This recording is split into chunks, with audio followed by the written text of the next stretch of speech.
Kami akan membahas mengenai melestarikan sumber daya alam adalah cara melindungi alam. Salah satunya adalah sumber daya alam batu bara. Batu bara. Batu bara adalah batuan sedimen yang dapat terbakar. Batu bara terbentuk dari sisa tumbuh-tumbuhan yang terkubur dalam tanah selama jutaan tahun. Proses pembentukan ini terjadi pada zaman karbon atau sekitar 340 juta tahun lalu.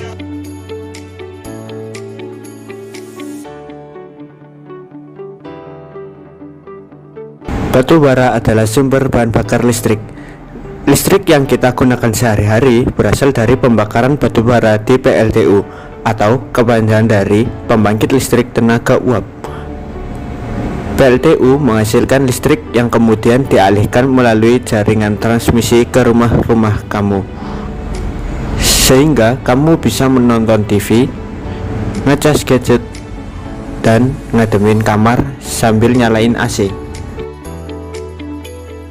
Tapi tahukah kamu, batu bara adalah salah satu penyumbang meningkatnya emisi karbon penyebab perubahan iklim. Ketika batu bara dibakar di PLTU, asapnya mengeluarkan beberapa polutan berbahaya seperti PM2,5, nitrogen oksida, sulfur oksida, bahkan merkuri. Selain itu, karena batu bara berada jauh di bawah tanah, berarti hutan-hutan di atasnya harus ditebang. Penggudulan hutan tersebut mengakibatkan lepasnya jumlah emisi karbon ke udara dan meningkatnya efek gas rumah kaca penyebab pemanasan global dan perubahan iklim. Karena sinar matahari yang seharusnya memantul kembali tidak dapat menembus penumpukan karbon. Lalu, apakah setelah menjadi listrik berarti tidak mengeluarkan emisi karbon? Oh, tentu tidak. Saat kamu menggunakan listrik, tetap ada jejak karbon yang dihasilkan.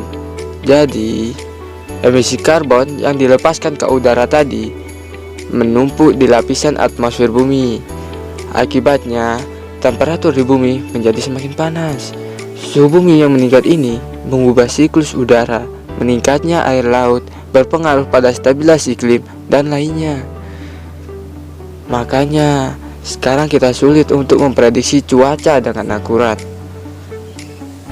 Nah, sudah jelas kan, bahan bakar fosil termasuk batu bara penyumbang polusi udara terbesar yang berdampak pada perubahan iklim dan pemanasan global.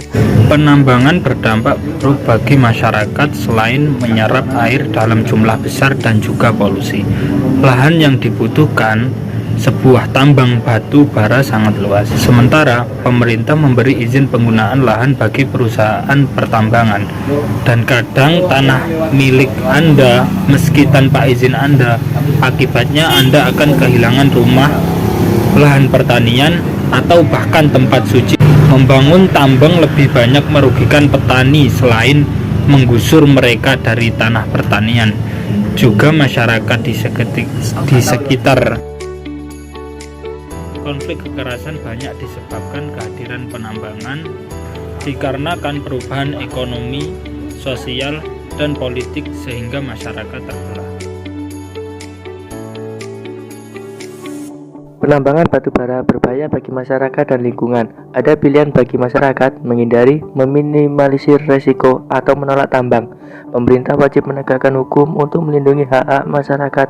Sebelum penambangan dimulai, cari informasi dari instansi dan pemerintah terkait, misalnya Kementerian Lingkungan Hidup dan Kehutanan, Kementerian Energi dan Sumber Daya Mineral. Hukum internasional memberikan perlindungan, di antaranya mendapatkan informasi dan berpartisipasi dalam membuat keputusan bagi setiap orang yang terdampak penambangan. Namun, konteks penambangan hak-hak masyarakat diabaikan. Maka masyarakat harus dapat mengadvokasi diri sendiri untuk menuntut haknya ditegakkan. Berdasarkan tinjauan dari seluruh dunia, cara paling sukses mencegah penambangan adalah masyarakat bekerja sama dengan pemerintah. Masyarakat harus aktif mencari informasi yang rinci dan lengkap terkait tambang, yakni siapa pengembangnya, kegiatan dan metode tambang yang dilakukan, tambang terbuka atau bawah tanah, apa dampaknya terhadap lingkungan dan masyarakat, serta apa rencana ke depan. Informasi yang didapatkan dari perusahaan penambangan dan pemerintahan harus diverifikasi agar valid.